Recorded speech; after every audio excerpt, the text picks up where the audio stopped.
আমাদের উপস্থিত সাংবাদিক বন্ধুদের অনেক অনেক শুভেচ্ছা অভিনন্দন জানাচ্ছি। পাশাপাশি আমাদের এই সাংবাদিক সম্মেলনে উপস্থিত রয়েছেন, ইতিমধ্যেই আপনারা জানেন যে আমাদের ভারতীয় জনতা পার্টি কেন্দ্রীয় নেতৃত্ব সিদ্ধান্ত নিয়েছে যে আগামী যে লোকসভা নির্বাচন, এই লোকসভা নির্বাচনে আমাদের পশ্চিম ত্রিপুরা আসনের প্রার্থী ঘোষণা করেছেন আমাদের রাজ্যের প্রাক্তন মুখ্যমন্ত্রী এবং বর্তমানে রাজ্যসভার সাংসদ আদরণীয় বিপ্লব কুমার দেব মহোদয়কে আমাদের এই পশ্চিম ত্রিপুরা আসনের প্রার্থী হিসাবে ঘোষণা করেছেন। আমি ধন্যবাদ জানাই আমাদের সর্বভারতীয় সভাপতি আদরণীয় জেপি নাড্ডাজি এবং আমাদের ভারতবর্ষের যশস্বী প্রধানমন্ত্রী নরেন্দ্র মোদীজিকে, যে উনি আমাদের প্রাক্তন মুখ্যমন্ত্রী শ্রী বিপ্লব কুমার দেব মহোদয়ের উপর পূর্ণ আস্থা রেখে ওনাকে আরো দেশের কাজে বেশি করে নিয়োজিত করার জন্য আমাদের এই পশ্চিম ত্রিপুরা আসন থেকে নির্বাচিত করে মোদীজির হাতকে শক্তিশালী করার জন্য যে সিদ্ধান্ত নিয়েছেন, আমি কেন্দ্রীয় নেতৃত্বকে অসংখ্য অসংখ্য ধন্যবাদ জানাচ্ছি। তার পাশাপাশি আমি আমাদের এই পশ্চিম আসনের যিনি আমাদের প্রার্থী আদরণীয় শ্রী বিপ্লব কুমার দেব মহোদয়কে অনেক অনেক স্বাগতম জানাচ্ছি, শুভেচ্ছা জানাচ্ছি, অভিনন্দন জানাচ্ছি এবং আমার পূর্ণ বিশ্বাস যে আমরা আগামী যে লোকসভা নির্বাচন, সেই নির্বাচনে আমরা বিপ্লব দেবকে এই পশ্চিম আসন থেকে বিপুল ভোটে জয়যুক্ত করে আমরা এই মোদীজির হাতকে শক্তিশালী করব, সেই সংকল্প নিয়ে ভারতীয় জনতা পার্টি কাজ করবে। বন্ধুগণ, আপনারা জানেন ইতিমধ্যে আমাদের গত 17 এবং 18 ফেব্রুয়ারি আমাদের দিল্লিতে রাষ্ট্রীয় কনভেনশন সেখানে অনুষ্ঠিত হয়েছে। সেখানে আমাদের আদরণীয় রাষ্ট্রীয় অধ্যক্ষ জেপি নাড্ডাজির পৌরোহিত্যে এবং আমাদের যশস্বী প্রধানমন্ত্রী নরেন্দ্র মোদীজির উপস্থিতিতে সেখানে বিশাল কনভেনশন সেখানে হয়। আর সমস্ত ভারতবর্ষের সমস্ত প্রদেশ থেকে সেখানে প্রতিনিধিত্ব করেন আমাদের এই ত্রিপুরা রাজ্য থেকেও প্রায় 144 জন প্রতিনিধি লিডার সেখানে অংশগ্রহণ করেন। আর সেখানে এই আগামী লোকসভা নির্বাচনকে সামনে রেখে রণকৌশল তৈরি করা হয় এবং সেখানে সিদ্ধান্ত করা হয় যে আমাদের যে ভোট সংখ্যা ছিল তার থেকে 10% বৃদ্ধি করতে হবে। কিন্তু আমি কেন্দ্রীয় নেতৃত্বকে আশ্বস্ত করেছি যে না, আমরা ত্রিপুরা রাজ্যে 10%, 20%, 12%, 15% বুঝি না। আমাদের যে মূল লক্ষ্য যে আমাদের এই ত্রিপুরা রাজ্যে 3349টি বুথ রয়েছে, আমরা সংকল্প করেছি ভারতীয় জনতা পার্টি 3349টি বুথেই পদ্মফুল ফুটাবো। সেই সংকল্প নিয়ে ভারতীয় জনতা পার্টির সকল স্তরের কার্যকর্তারা ইতিমধ্যে কাজ করা শুরু করেছে। আমাদের কাছে আরো বেশি শক্তি সঞ্চয় হয়েছে। আমাদের প্রাক্তন মুখ্যমন্ত্রী বিপ্লব কুমার দেব বর্তমান সাংসদ রাজ্যসভার, উনি আমাদের মধ্যে পশ্চিম ত্রিপুরার প্রার্থী হয়েছেন। তো আমাদের কাছে এটা আরো বাড়তি মাইলেজ হয়ে গেছে। তো সেই কারণে এবং আমাদের রাজ্যের মাননীয় মুখ্যমন্ত্রী পৌরোহিত্যে যে সরকার, ডাবল ইঞ্জিনের সরকার, যে মানুষের জন্য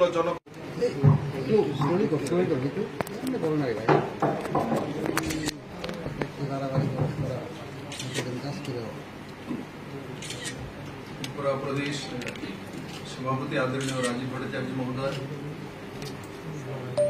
এখানে উপস্থিত প্রদেশ সমস্ত নেতৃত্ব, আমার মিডিয়ার বন্ধুরা, আমি যখন 2015-তে ত্রিপুরাতে এসেছিলাম, তার পরবর্তী সময়ে জাতি, ধর্ম, দল, মত নির্বিশেষে আমরা ছোট্ট একটা টিম ছিলাম। আমাদের মধ্যে কেউ এমএলএ ছিল না, কেউ এমপি ছিল না, কেউ কোনো পরিচিত মুখ ছিল না। রাজীববাবু এরা আমার সঙ্গে একই টিমে ছিল। আমি এটা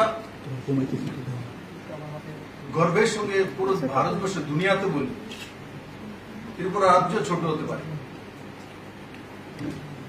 কিন্তু ত্রিপুরা রাজ্য আমার কোনো পরিচিতি ছিল না।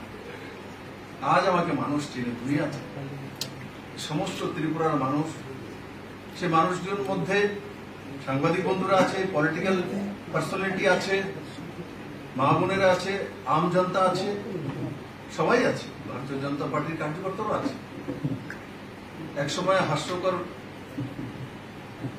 হিসাবে আমরা পরিচিত হতাম। আমার খেয়াল আছে ত্রিপুরাতে রাজীববাবু, অমিত বাবু এদের সঙ্গে ঘুরতাম, তো বলতো ত্রিপুরাতে এইসব কোনো কিছু হবে না। কিন্তু ত্রিপুরার মানুষ ইতিহাস তৈরি করে 2018-তে পরিবর্তন করেছে। আমি জানি না আমি কোন জন্য কোন পুণ্য কাম করেছি, কেন আমাকে ত্রিপুরা মানুষ এত ভালোবাসে। আমি একদিনও ত্রিপুরার মানুষ কোনোদিন ভুলি, আর আমার মৃত্যু পর্যন্ত আমি কোনোদিন ত্রিপুরা মানুষকে ভুলবো না। আর কমিউনিস্ট, কংগ্রেস, অন্যান্য পার্টি যারা আছে, আমি তাদের কাছে নিবেদন করব, রাজনীতিতে বিরোধী পার্টি হতে পারে, কিন্তু রাজনীতির ঊর্ধ্বে উঠে 2018-তে মানুষ ভোট দিয়েছিল, তার কারণে বিজেপি সরকার 2018-তে প্রতিষ্ঠিত হয়েছে। কমিউনিস্ট পার্টির বড় একটা অংশ বিজেপিকে ভোট দিয়েছিল, অঙ্কগণিত সেটা বলে, নেতৃত্বরা দিয়েছিল, আমাকে উৎসাহ জাগিয়েছিল। সত্তাতে থাকার পরও আমি সেগুলো অনেকের সঙ্গে শেয়ার করতে পারিনি। আজকে আমি তার জন্য বলছি, কারণ 2018-এর পরে এখন আবার আমি ত্রিপুরাতে নির্বাচনের সম্মুখীন হতে হচ্ছে।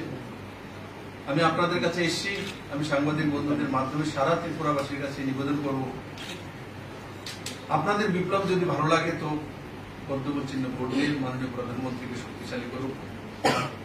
আমি যতদিন মুখ্যমন্ত্রী ছিলাম, 4 বছর 2 মাস, ভুল ত্রুটি আমার দ্বারা হতে পারে, চেষ্টা করেছি যে ত্রিপুরার মানুষের কল্যাণ হোক, ত্রিপুরার মানুষকে চেনো।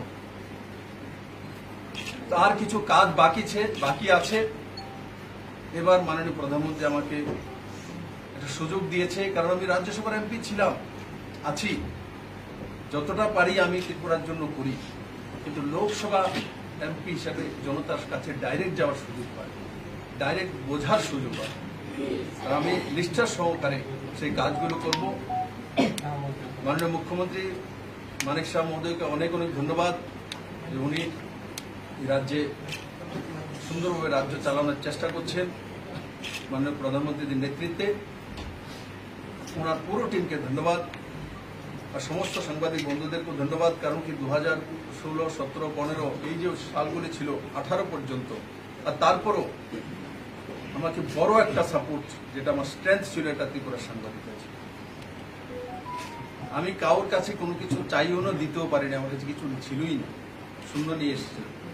কিন্তু তার পরবর্তী সময় সমস্ত বন্ধুরা একসঙ্গে সাথী হয়ে ঐতিহাসিক পরিবর্তন করেছে। আর আমি আশা করি এই 2024-এর নির্বাচনে আপনাদের মাধ্যমে আমি আপিল করি, এখনো যারা কংগ্রেস সিপিএমের সঙ্গে সাপোর্টার রয়েছে, আমি আপনাদেরই ছেলে, আমার কাছে আসুন, মোদির সঙ্গে চলুন। ত্রিপুরার ডেভেলপমেন্টের মাপকাঠি মোদির কাছে আছে। আমি মোদিজিকে কাছে থেকে দেখি, কাছে থেকে চিনি, উনি ত্রিপুরাকে ভালোবাসেন। আপনারাও বারবার জিতিয়েছেন, 2বার ভারতীয় জনতা পার্টি সরকার করেছেন। আর আগামী লোকসভা ইলেকশনে আমি বিশ্বাসের সঙ্গে ত্রিপুরাশ্রী মায়ের এই পূর্ণভূমিতে বলতে পারি, নরেন্দ্র ভাই মোদীকে ভারতবর্ষের মানুষ ত্যাগ করে রেখেছে, ভারতবর্ষের মানুষ, পুরো দুনিয়ার মানুষ ত্যাগ করে রেখেছে যে মোদী 3রি বার আবার ভারতের প্রধানমন্ত্রী হবেন। আমি আবারও আপনাদের সবাইকে অনেক অনেক ধন্যবাদ। অনেকটা সময় আপনাদেরকে বসে থাকতে হয়েছে, এয়ারপোর্ট থেকে আসার সময় দেরি হয়েছে রাস্তাতে। আমি কৃতজ্ঞ সারা ত্রিপুরার মানুষের প্রতি, পার্টির কার্যকর্তার প্রতি, যে এখনো আমাকে যতটা আপনারা 2015, 16, 17, 18, 19, 20 লাগাতার যতটা ভালোবাসা দিয়েছেন, আজও ঠিক ততটাই ভালোবাসা আপনাদের কাছ থেকে আমি পেয়েছি, আগামী দিনগুলিতে পাবো। আর আমি আপনাদের জন্য কাজ করার চেষ্টা করব। মানুষ ভুল ত্রুটি আমি করতেই পারি, কিন্তু ষড়যন্ত্র করে আমি কোনোদিন কোনো ভুল ত্রুটি করি না, আর ষড়যন্ত্র কোনো কাজ করি না, আগামী দিনগুলো করবো না। আমি সবার কাছে আপিল করি আপনাদের মাধ্যমে, আগামী নির্বাচনে মোদির হাত শক্ত করার জন্য আমি প্রার্থী আছি। যদি ভালো লাগে তো আপনার ছেলেকে, আপনার ভাইকে আর আপনার সহযোগীকে পদ্মফুল চিহ্নে ভোট দেওয়ার জন্য আপিল করি। ধন্যবাদ। যদি কারোর কিছু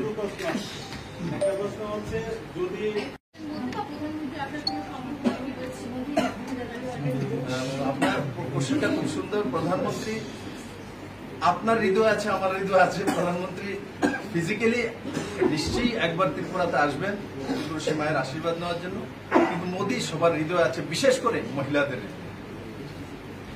থ্যাংক ইউ। সবাইকে 2023 নির্বাচনে দেখেছি বাম কংগ্রেস জোট হয়েছে। এবারে যদি প্রার্থী নির্বাচনে আপনার প্রতিদ্বন্দ্বিতা করে কিভাবে মোকাবিলা করবেন, এক। আর দ্বিতীয় প্রশ্ন হচ্ছে, কিষাণ আন্দোলন চলছে, আপনি তো জানেন। ইতিমধ্যেই আগামী 10 তারিখ তারা সারা দেশব্যাপী রেল বন্ধের আহ্বান করেছে, ডাক দিয়েছে। এই পরিস্থিতিতে 400 পারের যে স্লোগান, সেটা কতখানি কার্যকর হবে? দেখুন, আমি যেই প্রদেশের এখন ইনচার্জ প্রভারী আছি, ওই প্রদেশের বর্ডারেই পাঞ্জাব বর্ডারে এরা বসে আছে। কই আমি হরিয়ানা তো কৃষি প্রধান রাজ্য, হরিয়ানার কোন কৃষক তো সেখানে যোগদান করেনি, ভারতবর্ষের অন্যান্য প্রান্তের কৃষকরা যোগদান করেনি। আমি তাদের বিষয়ে কোনো কিছু বলার অপেক্ষাও রাখি না, ওই জায়গাতে যেতেও চাই না। কৃষককে আমি অন্নদাতা মানি, কারণ অন্য ওনারাই চায়, ত্রিপুরাতে হোক আর পাঞ্জাবে হোক, হরিয়ানাতে হোক, ভারতবর্ষে যে কোনো কৃষকরা যখন কৃষি কাজ করে তখনই আমাদের অন্যের জোগাড় হয়। আমি সমস্ত অন্নদাতাকে শ্রদ্ধা করি। আর যেটা আপনি বলছেন যে প্রতিদ্বন্দ্বী, রাজনীতি ডেমোক্রেসিতে প্রতিদ্বন্দ্বী আসবে, প্রতিদ্বন্দ্বী থাকবে, প্রার্থী হবে। আমি আগেই বলেছি, আমি সবার কাছেই প্রার্থনা করব যে প্রার্থী তো সবাই হবে, অন্যান্য পার্টি থেকেও দেবে, কিন্তু আমি ত্রিপুরার সমস্ত মানুষের কাছে, তার মধ্যে প্রার্থীও আছে, যেখানে প্রার্থী হতো ত্রিপুরা বাইরে থেকে কেউ আসবে না, লোকসভায় তো অনেক সময় আসেও, তার জন্য পুরো ভারতবর্ষের মধ্যে যে কোনো জায়গায় যে কোনো লোকসভা বা রাজ্যসভা দাঁড়াতে পারে।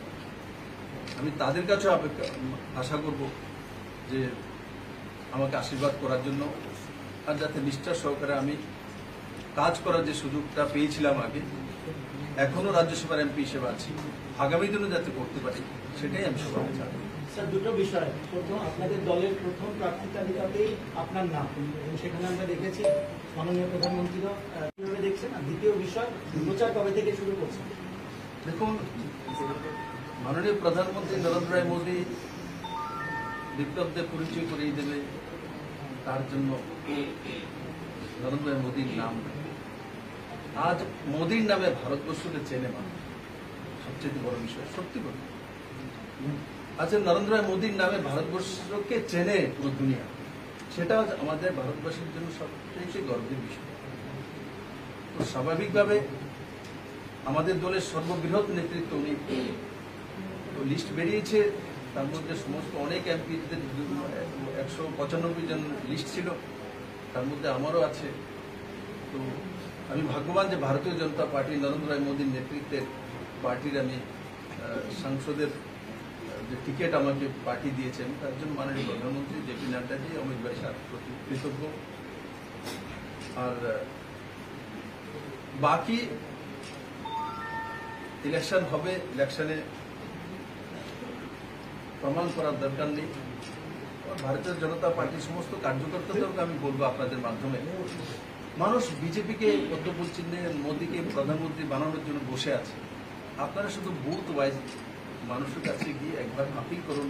আর মাননীয় প্রধানমন্ত্রী সবাইকে প্রণাম জানিয়েছেন, নমস্কার জানিয়েছেন, উনি আপিল করেছেন, সেটা বললেই আমার মনে হয় ভারতবর্ষের জন্য ভালো। প্রচার কবে থেকে শুরু করছেন? প্রচার আজকে আমি এখানে মাতা ত্রিপুরেশ্বরী মন্দির পুজো করার জন্য যাব, আর তারপর এসে আজকে পার্টি বসে একটা মিটিং আছে অ্যাটেন্ড করে, কালকে আমাকে দিল্লি যেতে হবে, কারণ কি হরিয়ানার প্রি বোর্ডের মিটিং আছে, আমি প্রভারী আছি। তারপরে একদিনে আমি চলে আসবো, আর 8 তারিখে আবার আমাকে যেতে হবে সন্ধ্যার সময়, কারণ কি পার্লামেন্টের বোর্ড মিটিং আছে। ওটার পর আমি 9 তারিখ থেকে ত্রিপুরাতে প্রচার শুরু করবো। আর আদরণীয় আমাদের প্রদেশ অধ্যক্ষজি আছে, মাননীয় মুখ্যমন্ত্রীজি রয়েছেন, ওনারা যেভাবে আমাকে মার্গদর্শন করবে, যে রাস্তায় নিয়ে যাবে আমি সেই রাস্তায় জনতার কাছে যাবো। Sir, what are the issues on this election you think will be fought? Issue only Narendra Bhai Modi. No another issue. All over India, only one issue, Narendra Bhai Modi and Bharatiya Janata Party. And opposition is all over India. Everybody.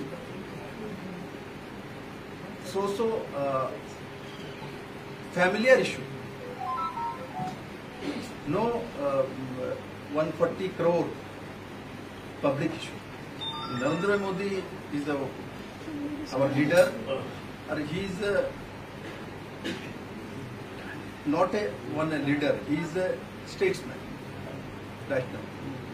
So I believe all the people of Tripura definitely voting for Modi blessing for me.